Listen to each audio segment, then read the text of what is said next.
Chapter 8 of The Other Side of the Door, by Lucia Chamberlain. The Last Day of the Trial.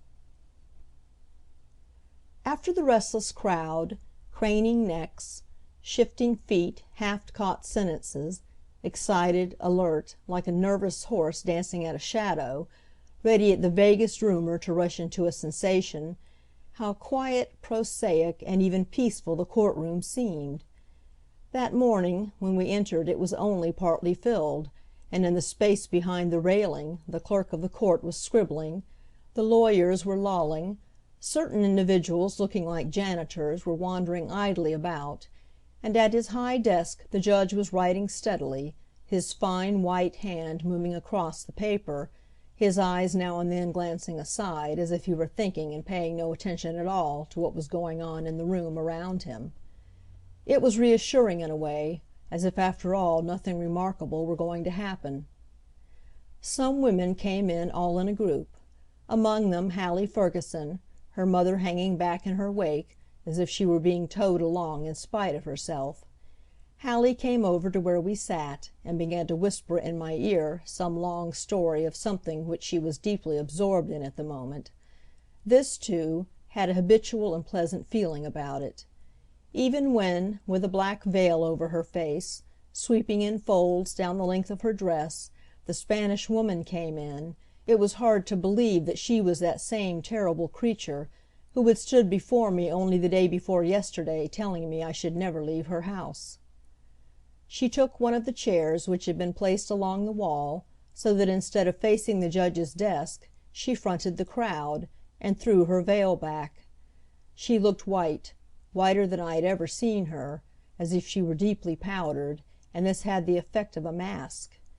I have never seen a human face so calm or so indifferently sweet as hers, and she sat as motionless as if she had been carved there.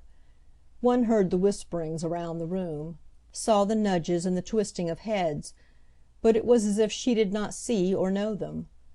Then the interest of the room turned toward the door.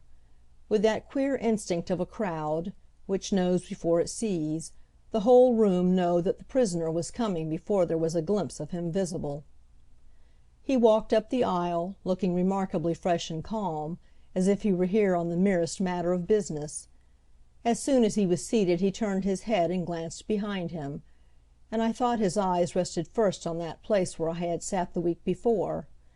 But they did not linger there a moment, sweeping on in a half circle around the room, glancing over me so quickly that I could not tell at all whether he had noticed me.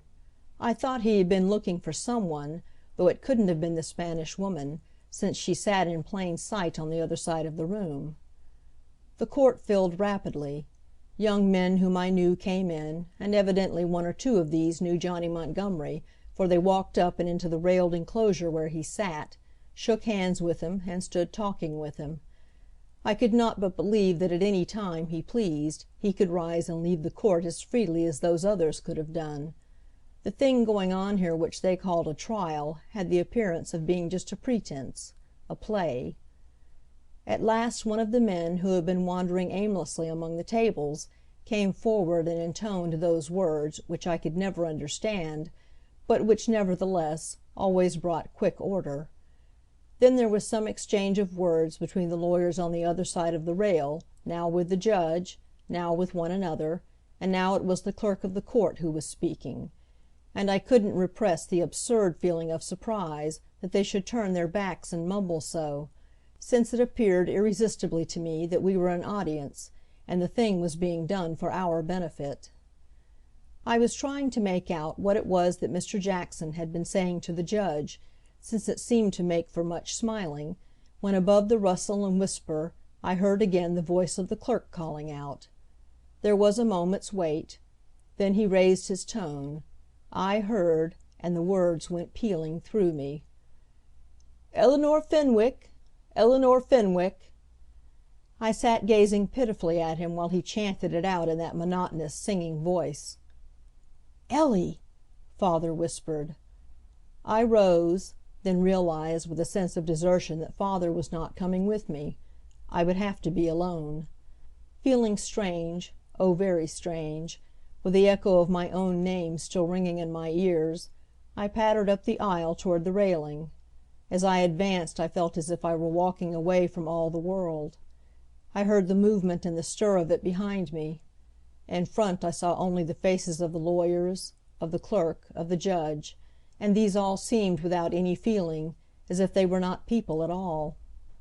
I found myself standing in front of the railing, and two men were facing me, one the clerk of the court, who was holding an open book. I had an impression that they were speaking to me, still in those monotonous, artificial voices, as if they were not saying anything with human meaning in it, and while they spoke they held their hands up, palm out, and I held mine. The next thing I knew I was mounting into the little raised and railed-in seat on the left hand of the judge's deck. "What is it that is going to happen here?" I thought. I turned and took the chair, and found myself facing a mass, a monster, numberless heads and eyes all gazing at me. A cold sensation of fear went over me, like a great wave, closing my throat, and making my head feel as if it were fitted with a cap of ice. "Oh, I cannot, I cannot!" I kept repeating to myself.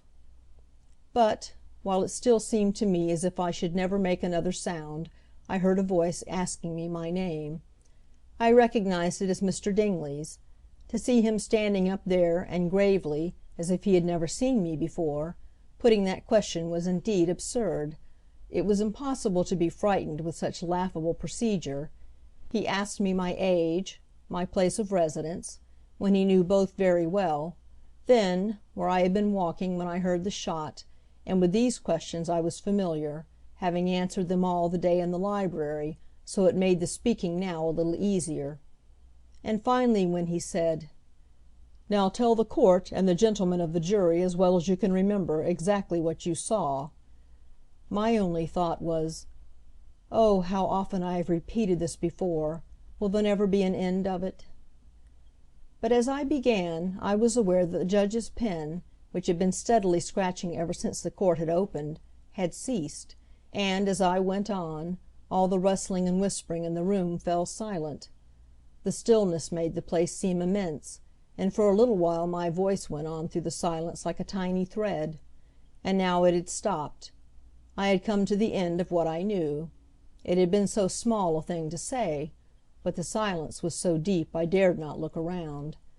I kept my eyes on Mr. Dingley's face, and thought it looked very strange and worn. "Can you," he began in his ponderous official voice, each word coming down heavily upon my ears, "can you positively identify this person you describe with the revolver?" I believe that my "yes" was a movement of the lips and a bend of the head. "Do you see him here in this court?" The very idea of looking again at that terrible mass of heads and eyes all watching me, like some fabulous dragon, brought back the sickening panic. But queerly enough, when my eyes did move across them, I saw only a dark, impersonal blur, and then the one face. It appeared, in the indefiniteness around it, singularly near and distinct. He was looking at me with that gentle, sweet expression which my sick fancy hinted he never showed except when he looked at me, and he was smiling, reassuringly, as if he were encouraging me to go on, as if he would have me to understand that no great issues hung upon what I was going to say, that really what was happening was not so very momentous after all. "He is sitting there," I said, "the third from the end of the bench, next to Mr. Jackson." Instantly voices of officers rang all about the court crying, "Order, order," though there had been no sound, only a great stir, which seemed to pass across the crowd, and which the next moment might have become articulate. I sat trembling, wondering what it all meant, clasping my hands tightly in my lap. All the back of the hall was crowded with men, and most of these looked like street loungers, unshaven and rough. They stood so close together they hid the door, and seemed to sway and press forward upon the room, and I thought, "There are a great many Mexicans in here." Mr. Dingley asked me more questions, if I had heard voices quarreling, and I had not, which side of the street had been in sunshine, and what colored dress I had worn. I told him, thinking that this was nonsense again. And then Mr. Jackson said something to the judge. Mr. Dingley sat down, and Mr. Jackson leaned on the railing, making me think of a figure on the stage, and asked me why I had gone out at that early hour of the morning, what had been my business, how had it happened that I was walking through such a street as Dupont, and how did I suppose the doors of the saloon had happened to be opened so early? It was all in such a tone as made my cheeks burn with a sense of shame and indignation, though I could not see what he was getting at. Then suddenly he veered, and demanded how could I tell that the handle of the revolver had been mother of pearl when it had fallen on the shady side of the street? How large was it exactly? How had Johnny Montgomery held it? How had he thrown it? Then, quickly leaning toward me, could I produce this revolver? At this there were sounds from the back of the court like hisses, and voices choked off on the first syllable by rappings and calls of "Order!" The small man who was Mr. Dingley's associate attorney was calling out, "I object, your Honor," very fiercely. I felt faint, and did not know in the least what was the trouble. I began to answer that I had not touched the revolver, but the judge smiled at me, and said in his conversational voice, only now it was not indifferent but very kind, "You needn't answer that question."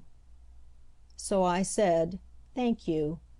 And Mr. Jackson said, "That will do." And I noticed that some of the jurors were smiling, but quite nicely, so I didn't mind that as I went down out of the witness box. "Can it be that this is all I am to do?" I thought. "Is it over?" I had expected this for so long in my days and in my dreams, and the moment had come and had passed so quickly, and here was father waiting for me. "I shall have to testify. I will take you to the witness room and you can wait for me there," he explained to me. "Oh, no," I said. "Let me stay here. I am afraid to be alone." I suppose the thought of the Spanish Woman occurred to him, for he did not insist, but really I was not afraid of anything except of having to leave the court room before I knew what the end was to be. By the time I had got back to my seat they had already called another witness, and such a queer little compact, positive looking woman, with a very gay, very best hat, was sitting in the witness box looking, possibly as I had looked, like a queer scared animal in a pen. She told how on the morning of May the 7th she had been awakened by a pistol shot, had looked out of the window and seen a woman running down the street. Questioned as to this woman's personal appearance, she said she could not tell, but that she wore a white dress. In what direction did she run? The woman thought south. Yes, she was sure it was south. At this I saw father shake his head, for our house was north of Mr. Rood's gambling place, and I noticed that Johnny Montgomery, who had been very calm while I was talking, had now grown nervous and jerked about in his chair. Father was the next witness, and when he came back again he really tried to insist that we should go home. But for the first time in my life I stood out against him. I said I could not go until I knew at least what was going to become of Johnny Montgomery. Father gave me such a strange look, neither angry nor sad, something which I did not at all understand. He didn't urge me further, he hardly looked at me, but I was conscious of his set profile, while I listened to a disagreement between Mr. Dingley's associate and Mr. Jackson. Mr. Jackson waved his arms a good deal, but the little man kept saying, "I insist, your Honor," and finally the judge seemed to decide it in a way that pleased Mr. Dingley's man, though Mr. Dingley himself seemed not to be interested, paying no attention at all to the little man, who kept leaning over and speaking excitedly to him, and the court crier was calling for "Latovier." A pale, indefinite-looking creature rose up from somewhere out of the crowd, and shuffled slowly toward the witness box. "There he is," I heard the whispers around me. "Why, don't you know? That's the man who was shipped off. They only got him back yesterday. He's supposed to know." I felt in my heart that something decisive was coming, and I had a premonition it was going to be something bad. The man appeared so wretchedly nervous as he sat there in the witness box. He kept glancing at Johnny Montgomery, shuffling his feet and shifting his hat from hand to hand, and what they got out of him came not at all as a story, but only with very many questions. It seemed he had a little gunsmith's shop, not very well known, to which, he admitted, gentlemen such as the prisoner there hardly ever came. But he said that on a certain night, perhaps 2 months ago, the prisoner and another man had come into the shop and looked a long time, and bargained for the very best pistol he had in the place. It was a mother of pearl handle, he said, with trimmings of steel, and quite small. He had told them that it was hardly the weapon for a man to carry, and Johnny Montgomery had answered him that he did not mean to carry it long. At this there was quite an uproar in the court, the lawyers shouting, the clerk trying to call order, and a great commotion in the press about the door. But I do not remember being afraid, only the inconvenience of having father keep his arm around my shoulders while I was trying to see how Johnny Montgomery looked. Finally quiet was restored, and then the man who had gone into the gunsmith's with Johnny testified, and after another pause, with all my expectations strained to tighter pitch than I could bear, came the general uprising which meant the court dismissed, that it was noon. Father, looking down at me, said, "Now what do you propose to do? Are you going home with me?" "Please," I said, "do this one thing for me. I have done everything you have wished so far. I cannot endure not to know the worst or the best that can happen. I must hear the end. Let us come back here again this afternoon." I was so excited that I didn't care what father thought of me. But all he said was, "Well," and, "Then we will go over to the restaurant across the street for luncheon instead of going home." It was a help not to have to step out of the excitement of the proceedings. It was that which kept me up, which carried me along. "There she is. That's the girl who saw it." The voices whispering behind me gave me a sad stir of feeling, but it was better than being left to think. It spurred me, and the clatter of dishes and the crowd which filled the restaurant, talking all at once, yet with no distinct words audible, all helped to bridge over the chasm of the waiting. I could see Laura Burnet sitting at a near table, with her thick veil raised only a little above her nose, just enough to let her drink a cup of tea. Some of father's friends and one or two of the young men I knew stopped at our table to shake hands, but very little was said, and of the trial nothing at all. For all their trying to be easy and natural, I could see that my presence embarrassed them. I could see them glancing at me as if they wondered what sort of person I could be, as though I had become something different from a girl by answering questions in the witness box. By 2:00 we were back in court again, and how changed everything seemed! All that desultory feeling of the morning was gone, and as I looked about over the faces I could see how every one's mind was fixed on the same thing. A woman whom I did not know, jostling at my shoulder as I went in, confided to me that what she wanted was "to hear Dingley tear the defense to pieces." I wondered if the only people in the room who didn't want to hear that were myself and the Spanish Woman. But it was Mr. Jackson who got up first. Though I had heard all the evidence that morning, it had come out in such little bits and patches, with such disagreements of lawyers between, and I had myself been so in the midst of it, that I had no idea as to how it would sum up, and I had been waiting anxiously to hear what this man, whom father said was such a fine lawyer, would say. He began with a sort of oration, all about the Montgomery family, and what a fine family they had been, how much they had done for the city. Then he talked about Johnny, and he drew a very beautiful picture of him, speaking of his great promise and fine character, and then of the blow which was being struck at his brilliant career. And it was somehow awful to have to listen to it, for even supposing it were true, this seemed scarcely the time for saying it. I could see Johnny's face getting more and more set-looking and grim, as if he hated listening to the words that were pouring over his head. Then, in some way I couldn't follow, Mr. Jackson got from that to talking about courts and evidence, and corroborating testimony, and though for a while I couldn't make out what he was driving at, presently it began to appear to me that he was trying to prove that all the witnesses on the state's behalf had been lying.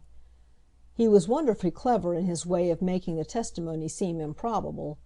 He pulled even mine to pieces, pointing out the revolver's not being where I said it had fallen. He declared there was a plot against the prisoner, that the gunsmith who had testified about the buying of the pistol had been bribed to do so, and he appealed to the feelings of humanity and justice in the jury. He spoke beautifully. It made one's heart beat to hear just the tone of his voice, even though one couldn't quite understand what he was saying. And yet it was strange. I thought that with everything he said he did not bring forward, or even try to bring forward, one single direct proof to show that Johnny Montgomery was innocent. I was in a very confused state of mind indeed when Mr. Dingley got to his feet. Though I had never heard him speak in a court, I had read in the newspapers that he was "our golden-tongued orator," and father had been used to say that "Dingley was a whirlwind." But now, when he rose, and turned toward the jury box and began, his voice sounded stiff and cold, as if he brought it out with a great effort. He didn't shake his finger at the jury, as Mr. Jackson had done, nor fling out his hands, nor lift his arms in the air and bring them down as if he were bringing the world down on one's head. He simply stood there, and in a matter-of-fact, even voice, gathered up the evidence of the different witnesses, as one would beads in the hand, and strung them together, and I saw a long chain of evidence winding around Johnny Montgomery. As he went on measuring it out, for the first time I understood how heavily my testimony counted. It seemed to do away with the whole defense. In spite of Mr. Dingley, the case seemed to be proving itself, and as he went on he warmed to the very sound of his own argument. His voice began to ring out more, and I lost sight and memory of everything that Mr. Jackson had said. All heads were craning toward him as he stood with his back to all of us, talking at the men in the jury box as if they were the only people in the world. The Spanish woman was leaning forward, her elbow on her knee, her head drooped, her hand hiding the lower part of her face, but looking out from under her eyebrows like a picture I had once seen of a prophetess. I felt that we were being wound up every moment more and more tense, and when Mr. Dingley stopped, he left us at the highest pitch possible for human beings to bear. When he sat down again he gave a quick glance behind and around him, and, as for a moment it lingered on the Spanish woman, I thought it seemed a little defiant. I hardly realized what was happening in the room around me. The judge was reading something endless to the jury, not one word of which my ears could take. Then that sound ceased, and presently I noticed that the jurymen were leaving the room. With the closing of the door upon them the aspect of things behind the railings changed, the judge getting up, walking restlessly back and forth in front of his platform for a minute, then going back to his writing, the clerk of the court keeping on with his, and most of the lawyers going out. Mr. Dingley passed us with just a bend of the head, and father glanced after him and made a little sound in his throat, a sort of meditative of surprise. But the crowd kept very quiet. As the minutes passed the room grew more and more still. A sense of nervousness was over all. Every time a door opened there was a rumor that the jury was coming back. "Well, it may be 5 minutes and it may be all night," I heard Mr. Ferguson saying to father. "That pistol disappearing is going to give him a chance." Father answered, "That was the guilty man's defense, just the same." But I seemed to have forgotten there were such things as guilt or innocence. I kept watching Johnny Montgomery, who was sitting almost alone, with his head a little bent forward, looking at the table in front of him. The light fell strongly on his face, making it almost seem to shine, and I looked at the little white seam of the scar on his cheek that had helped to identify him, at his black, brooding eyebrows, and the long lock of hair falling over his forehead, and I thought, so softly that it scarcely dared to be a thought, "Perhaps I shall never see any of these again." I felt very quiet, as though I should never want to laugh or cry again. I lost all track of time, but the light was falling in the room and that bright look it had given Johnny's face was turning gray, when quite suddenly he gave a shiver, and pulled himself up in his chair, nervously drawing in his shoulders. I looked quickly at the judge's desk and saw a man standing beside it and offering a paper. It glimmered faintly white as he held it up. I saw the judge lean over, stretching out his fine, plump hand to take it, and I heard him say, "Is this your verdict?" Then instantly the room heard and knew, and almost at the same time I felt myself lifted to my feet, and heard father saying, in a voice I should have never dared to question, "Quick, your coat!" I fumbled wildly for the sleeves. I no longer knew what I was doing, nor why, but obeyed him blindly. I felt there was some reason for this haste, but even as I tried to follow him out it seemed the whole room had risen, and a voice somewhere in front of us was speaking, had spoken. There was a moment of dreadful silence, and then all about me broke out quick whispers, suddenly like a refrain. Not once, but over and over I heard them around me. "Murder! Yes, yes, murder!" "Oh, no, guilty in the second degree!" A woman near me fainted, and I wished I could have lost consciousness, so as to be rid of those terrible words. But I could not even cry. I raised my hand to my throat and pressed it there hard, because there seemed to be constriction there. The police were thick about the door, but even they, struggling with the hoodlums who had crowded the back of the room, couldn't get a passage open, and the large sergeant of police lifted me up as if I had been a child, and carried me out, and set me down on the sidewalk. There I stood in the lovely, wild twilight, looking at the familiar surroundings as if I had never seen them before. Among the vehicles that filled the street I noticed the Spanish Woman's carriage, with its beautiful nervous horses. Father put my arm through his, and said, "Do you think you can get across the street?" "Oh, yes," I said, surprised that he should suppose I could not, since, except for that queer feeling of not having any emotions at all, I felt quite well. He took me over to the restaurant. "But I am not hungry," I said. And father answered, "Probably not." Then, turning to the waiter, "A glass of brandy, please, and call me a carriage." I sat down at a table near the window, and pushing aside the curtain a little, looked out at the courthouse entrance on the other side of the street. In front of it a little group of men in uniform was waiting. I could see the last of the sunlight catch on their side arms and bayonets. A good many people were coming out, and more were gathering in from Kearney Street and up from Montgomery. The police kept shaking their clubs and trying to make them walk away, but in spite of all they could do the crowd gathered and gathered, and made a sort of narrow lane down the steps and across the sidewalk.